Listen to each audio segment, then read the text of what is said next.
हाय, मेरा नाम विवेकानंद शर्मा है और मैं आज अपने जीवन के एक बहुत बड़े डर के साथ जिसके साथ मैं जिया हूँ और अभी भी कभी-कभी जीता हूँ, उसको शेयर करने जा रहा हूँ। तो ये बात है 18 अगस्त 1992 की, जब मेरे इंजीनियरिंग कॉलेज में एडमिशन हुआ था और पहला दिन था।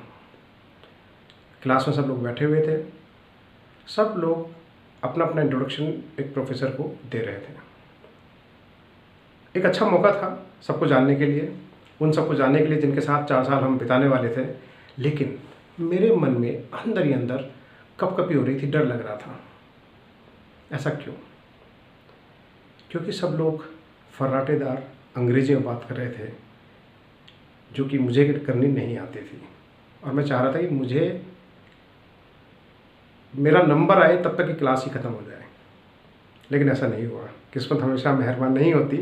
मेरा नंबर आया और मैंने कुछ टूटी-फूटी इंग्लिश, हिंदी में कुछ बोला। मुझे याद नहीं मैंने क्या बोला, लेकिन पूरी क्लास हँसी और उन प्रोफ़ेसर साहब ने भी कुछ कमेंट दिया और मैंने अपने आप को बड़ा अपमानित, बड़ी जलालत महसूस की। ऐसा क्यों हुआ कि एक इंजीनियरिंग कॉलेज में पहुँचे छात्र को इंग्लिश नहीं आती? तो ऐसा नहीं कि इंग्लिश नहीं आती, इंग्लिश बोलनी नहीं आती थी और ऐसा मुझे लगता था कि इंग्लिश बोलनी नहीं आती थी। तो मैंने पूरी पढ़ाई अपनी 12वीं तक हिंदी भाषा से की। भौतिक, रसायन विज्ञान, गणित सब हिंदी में पढ़ा।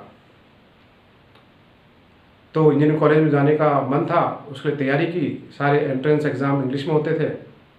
तो 12वीं करने के बाद देन 2 साल मुझे ड्रॉप करना पड़ा, क्योंकि हिंदी से इंग्लिश का पूरा सिलेबस मुझे कवर करना था जो मैंने पढ़ा।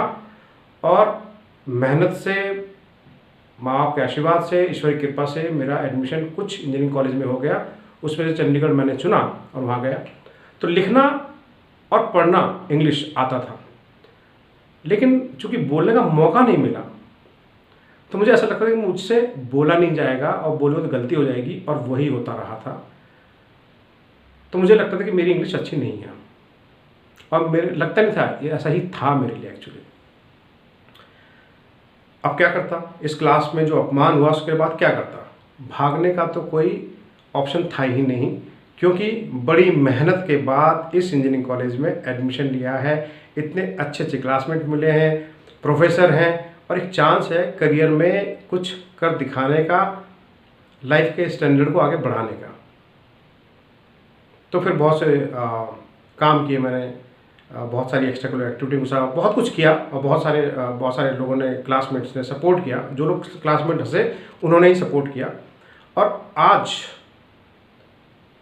आप देखें तो इंजीनियरिंग के बाद फिर मैंने एमबीए किया। वहाँ पे ग्रुप डिस्कशन इंटरव्यू होता है, वो आई क्लियर्ड। उसके बाद then I have worked with IT company, then I worked at Singapore also. I worked with one of the top private bank of India. Then I worked as senior vice president in one of the MNC bank I'll not say India, but of the world. So I was senior vice president over there. So I give credit to all of this growth to my spoken English. So that one moment of choice in that class on 18th August 1992, in which I chose that I am going to improve on this skill on which I felt humiliated today, made a hell lot of difference in my life. Now I'm in NCR for last 5 years, and I see many people approaching me. Many people know about my background also, and then they see me now speaking good English.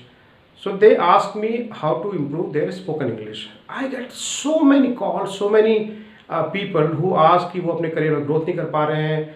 Grand parent बोलते हैं कि वो अपने बच्चों से, जो grand children हैं उनके साथ कनेक्ट नहीं कर पा रहे हैं, बिकॉज वो या तो इंग्लिश मीडियम में जाते हैं या जो बच्चे बाहर इंग्लिश स्पीकिंग कंट्रीज़ में हैं। वर्किंग प्रोफेशनल्स हैं जिनको लगता है कि टैलेंट बहुत है उनके अंदर, लेकिन सिर्फ इस कमी की वजह से उनकी ग्रोथ नहीं हो रही है। कैंपस में स्टूडेंट्स हैं जो कि आर्टिकुलेट नहीं कर पाते हैं अपने विचारों को इंग्लिश भाषा में, that's why they are not getting good campus placement, and so many other people are there. So I have taken some online classes also, and results have been encouraging, but it's such a massive requirement among the Hindi speaking people that I thought that the fear which I had, I have that experience. जो डर मुझे था मैं उसी डर के through निकला, और वही डर लगभग सब लोगों को है जो हिंदी भाषा से बोलते हैं और आज वर्ल्ड में बहुत कुछ करना चाहते हैं.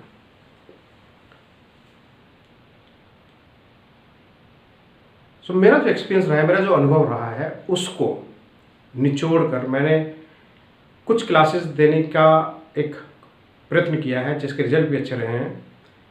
लेकिन मैं अब ये मिशन बना के चल रहा हूँ कि मैं 1 मिलियन लोगों को स्पोकन इंग्लिश में ट्रेन करूँगा.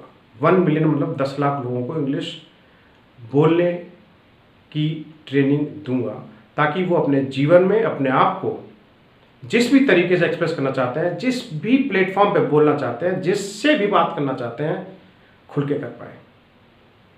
Business people can grow in their business, working professionals can grow in their working life, in family settings people can express themselves, and when you know English, which is a global language, then your horizon get larger to read, to watch, and to connect with people.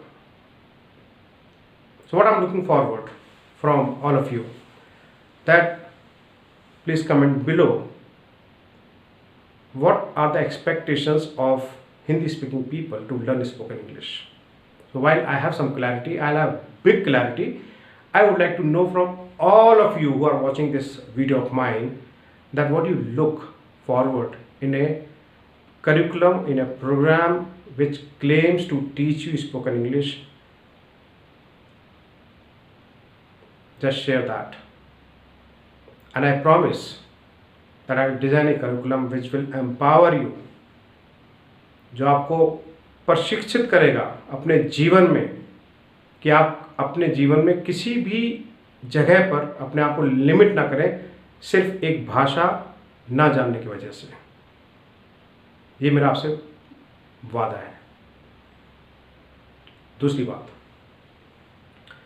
अगर आपके जो inputs आएंगे, जो आप share करेंगे, वो अगर ऐसे हुए जिनको हम अपने कोर्स में इंक्लूड करेंगे, तो मैं अपनी तरफ से as a token of appreciation इस कोर्स को, जो कि मैं करीब 45 दिन में डिज़ाइन कर दूंगा, उन सब लोगों को ये कोर्स मैं फ्री में दूंगा. So this course will be for 1 million people at some cost which may be in some 1000 rupees, but free for you people who are going to help me, support me to design the curriculum of this program. Thank you very much. This is Vivekanand Sharma from NCR, India, signing off right now. Thank you.